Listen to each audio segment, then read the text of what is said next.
what I am going to talk to you about is, I suppose, my really almost instantaneously developed ideas about attachment and arts in the early years, because I'm a strong believer in the importance of attachment and attachment theory as almost like the precursor to any kind of development for a child. And having been at two of the performances this morning and listened to Martin speak, I suppose it really served to clarify and to solidify some of the ideas that I had already come with, which was kind of comforting, really, given my original anxiety about feeling like I actually don't know what I'm talking about. So what I'm going to do for the next half hour or so is to talk to you a little bit about attachment and about attachment theory and why attachment is important when we think about young children. And then I'm going to talk a little bit about just how we can understand how children generally develop and some of the linkages that are there for small children in terms of how they actually connect to their world and how their world impacts on them.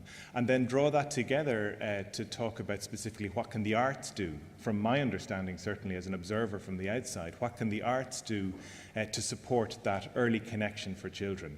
And what I hope to do certainly in the latter part is to draw from both what Martin was talking about this morning, but also from my own observations of the two performances. I went to see which was Jason performing, and I went to see E Poi Cadano, which was La Baracca, which both of them in fact were very different, but I spent half my time looking at the performances and half my time observing the audience.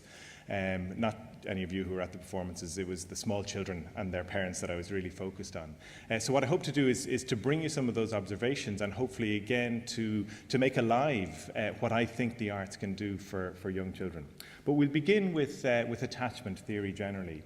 One of the things when parents and others come to think about attachment that they often get confused about is the idea of attachment and bonding. And sometimes people use them interchangeably, but as a psychologist I would tend to use them separately. And I would think of attachment as how the child connects to their parent, and that is a process, it's not an event, so it's something that happens over a period of about 3 years. But it's quite critical because it relates to the child's attachment to the caregiver as opposed to the parent's attachment to the child, and the parent's attachment to the child is bonding.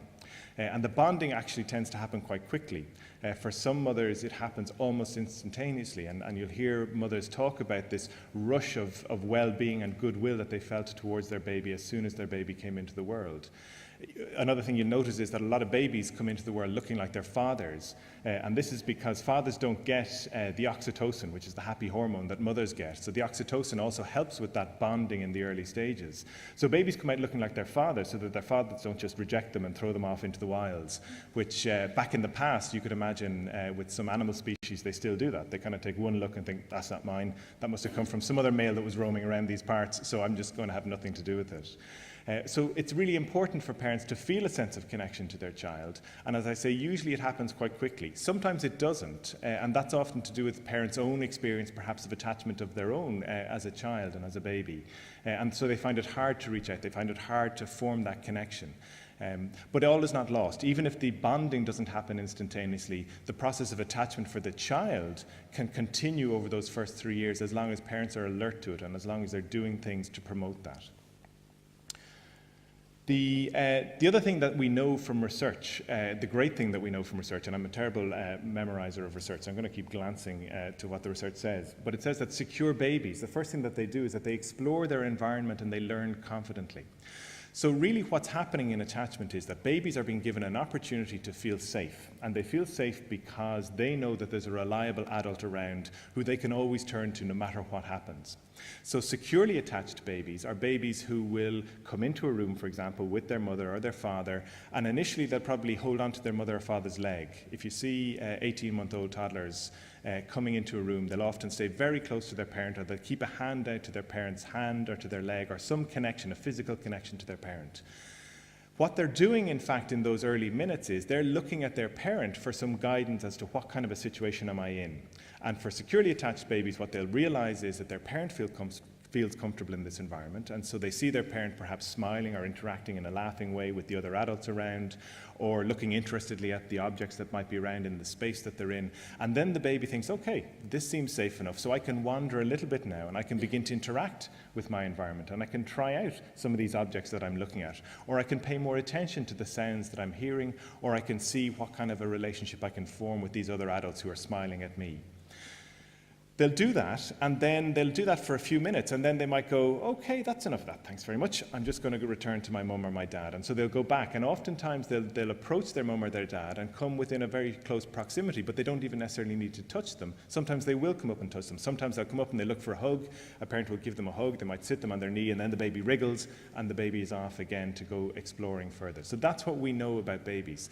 So if they're securely attached, then they have the freedom to go and to explore their environments and to interact with their environments and to learn from it. Because we know that babies are both expressive and receptive, not necessarily expressive in their verbal language at an early age, but they certainly do interact in a proactive way. So they'll go out to create interactions with their environment and with other adults that are in that environment, and even other children. So we know this, that babies need to get out there to find out what this world is about, but then they will usually return to their parents as a point of reference to see, is this still okay?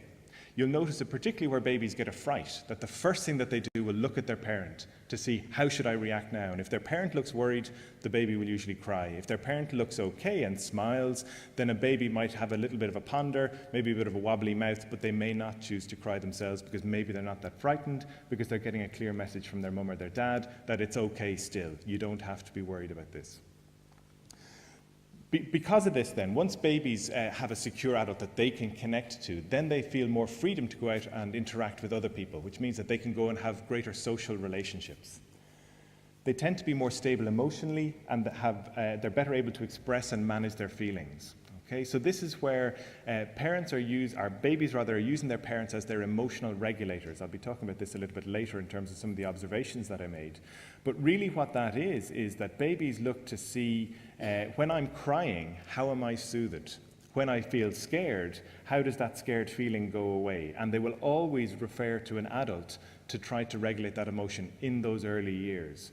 Obviously, as a parent, what we're trying to do is to give them the skills and the confidence to manage their own feelings, and that's partly what parenting is all about, in fact, is to give children that sense of connection to their own feelings so that they can deal with them in a useful way. And so as a result of that, then, babies are better able to handle stress when they're securely attached. Now, I'm not going to talk, there are areas of insecure attachment, and they primarily relate to what they call anxious avoidant and some other kind of insecure attachment. Don't worry about it anyway, because we're not talking about it now. Because what we're going to hopefully focus on is the securely attached babies, and how can parents help their children to be securely attached, and more importantly, how can the arts then help parents to be more securely attached to their children, and the children to be attached to their parents. So this is, psychologists love models. You can't beat a model. When it comes to having something to say, if you put up a little picture, you can talk about the picture for hours usually. Now, I'm not going to talk about it for hours because we don't have the time. But this is one of the ways that I try to conceptualize the world, and conceptualize, really more importantly, development and children's development. Because what you have in the outside then, in the kind of the grey space, generally is the environment, which is like the wider world that the baby inhabits, or the young child inhabits. Within that, then, there are four key areas. So there's the area of the child's thoughts, there's the areas of the child's actions, there's the areas of the child's feelings, and there's the area of their physical self, or their physiology. One of the things that we know is that these four areas are all interconnected, very much like the cogs in an engine.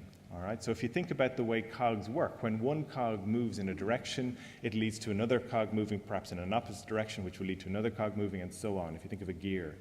And that all happens within an environment. So if you take an analogy of an engine, you basically have the internal workings of the engine, which are all these cogs, these four areas, which are in the wider environment of the car. All right? What happens to the car can have an effect on the four internal working parts. So if the car is stuck in traffic, for example, it may be that the cogs don't move at all. If the car has to brake suddenly, then that has an effect on the engine. If it's cold, that has an effect on the engine. In older cars, more especially, when it gets wet, that has a huge impact on the engine. So again, you can translate this back to children and to parents in as much as, well, how do parents create the world for their child to inhabit that allows them to explore both their thinking, their feeling, their physical selves, and their, what have I left out, behavior, their actions, okay? When it comes to securely attaching, all right, and parents allowing their children to feel safe, they need to allow them to feel safe in each of those four areas. Or if there's an area where perhaps children don't feel safe, So say, for example, a child doesn't feel physically safe because perhaps it's a busy road that you're walking along with your child, and your child is very frightened by the roaring of the trucks going by, or perhaps it's lashing rain, or whatever it might be. Then what will happen is that by using things like the child's feelings or their actions, you can help to rebalance their experience of their physical selves. So we will often be very soothing to small children when we see that they get upset about something. If they look like they hurt themselves, we go and attend to their hurt. We attend to their physical needs. We know that when children get tired and cranky, or when they get tired, they get cranky. When they get hungry, they get cranky, which is about the way that they're thinking, because perhaps their sugar levels have dropped, and so they're not thinking very rationally. When they're tired as well, their physical body feels tired, but it might mean that they're just in a bad mood as well. So we need to attend to each of these 4 areas when we think about how parents and children form their connections. Okay.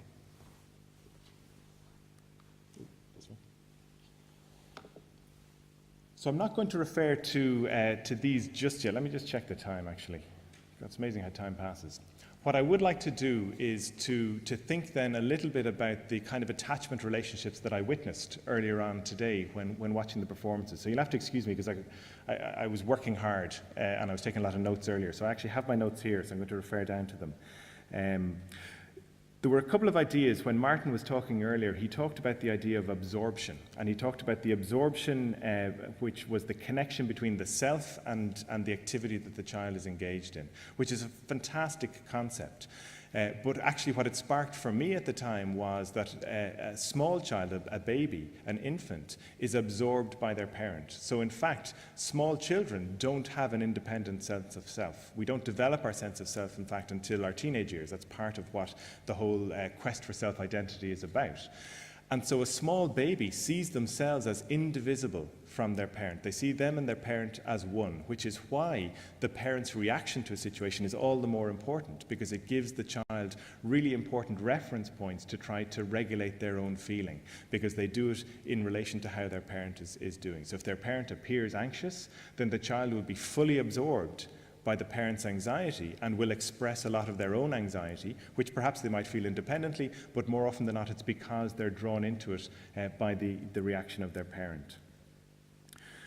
He also talked about the idea that children are not fractions of older years. I don't know if you remember that. I thought that was a lovely expression, that you've got 365 days to be 5. And so again, what that really brought up for me was the idea that children live in the now. And children don't live into the future, they don't live into a plan of action, they live in what's happening to them now, and again, they're fully absorbed by that.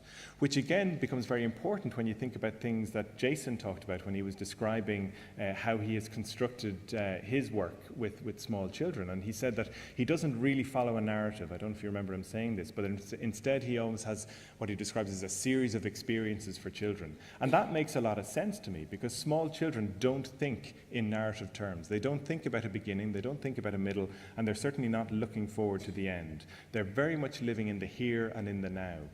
Which means that if you're thinking about creating arts experiences for children, well then that's all you really have to focus on. All you have to focus on is what is the child experiencing now, and most importantly, how is that being mediated by the adults that are around them. And this was one of the things that really got me thinking, because again I heard some comments about working in creches and working in preschools and so on. And I began to think then, well, if you're talking about attachment theory and you're talking about, well, who are these children securely attached to? They may well have formed attachment relationships with some of the workers in the creche or some of the teachers in their preschools, but their primary attachment figures are their parents usually. And so if we're thinking about arts in the early years, then we have to be absolutely drawing parents into every aspect of that, because that's how children are going to make sense of what it is that they're experiencing. And it all happens in the instant or the moment just after the experience has occurred. Right at the beginning of Jason's performance, he goes to try out the bed, and he kind of slips and falls against the bed. And instantly 2 babies started to cry. all right? And again, within minutes, the two babies were calmed down because their parents were right there with them. So the parents had interpreted that this experience of Jason appearing to slip and stumble might have given their child a fright, and so they offered the care and the nurturing and the warmth that the child needed to again feel safe and secure. So the child was able to have that feeling of being frightened, but have it mediated by their parent, and so could go back to enjoying the other experiences that were there on offer. And that's a really critical part of what continued to happen, in fact, in Jason's performance, because at different stages, he came out to meet the audience and he brought different objects that he had been working with or playing with in the performance, and he brought them out to the children. And again, he himself was very responsive to how the children seemed to react. But more often than not, what the children did was they would steal a quick glance up to their parent to see, is it okay for me now to give this pig a kiss? Is it okay for me to stroke this little bird? And if the parent gave a smile, then usually the children would choose to interact. Where either the children didn't interact with their parents, didn't check things out with their parents, or had a very strong feeling that they just weren't going to interact. Jason obviously was very alert to that, and he didn't push it, and he pulled back. And so again, the children were back in that kind of a safe space where they could continue to enjoy and to experience. The other thing that I really noticed about Jason's performance particularly was the facial expressions that he himself created, which again are the building blocks for most of children's learning, not specifically facial expressions, but just role modeling generally. Babies and small children are highly attuned to the responses of their parents, and so we give them the messages, not necessarily verbally, but we give them through our non-verbal behavior, and it's incredibly powerful. The one thing that I have learned over the years of being a parent and talking about parenting is that children and even babies will respond far more to what we do than to what we say. All right. By way of demonstration, if I could this is the OK symbol. I made a mistake in the past. I used to say this was the OK symbol if you're a diver. Any of you dive? Any divers? He said, glancing. My glasses are giving me loads of reflection here. But anyway, this is the OK symbol. I used to say it's the OK symbol in sign language as well until I was giving a talk one evening to a group of parents, and there was a deaf couple in the front row, and so there was an interpreter there, and I couldn't understand when I did this, so this is the OK symbol in sign language, why this couple suddenly started laughing. And the lady who was interpreting was having a good old giggle with them. So afterwards, I went over and said, can I just check with you? I saw the couple were laughing when I wasn't really expecting a laugh. And she said, oh, no, it's just that's not the OK symbol in sign language. That's just you holding up your fingers in to make a circle, you know. So anyway, I've learned. But it is the OK symbol if you're diving. So if everything's OK, you do this. If you're running out of air, you do this, but this is mostly what you do. So if you could just make this for me with your right hand. This is the right hand. I know what it's like. The right left challenged amongst us. Just hold it up there so I can see it, because it is pretty. Okay. Just wave it side to side. Try not to hit the person next to you. Okay, now put your hand onto your nose. Put your hand onto your nose. Okay, now I gave you all, you can put your hands down now, a very clear verbal instruction. And I said, put your hand onto your nose. But because I put my hand onto my cheek, most of you simply copied what I did. I even repeated, put your hand onto your nose. Some of you did this. And I did see you. But most of you simply did this, okay? So we should never underestimate the power of our actions. And so again, if as a parent you're thinking about, well, how can I interact with my very small baby, and how can I allow the arts to interact with my small baby, it's all about what people are doing as much as what people are saying. In fact, perhaps more importantly, what they're doing and how they're doing it. Let me just check the time again. God, we're flying along. When I came to think then about a poi cadano, which was a very different kind of experience, in fact, because there were elements within that performance which were educational in almost an obvious or a visual sense, where the differentiation between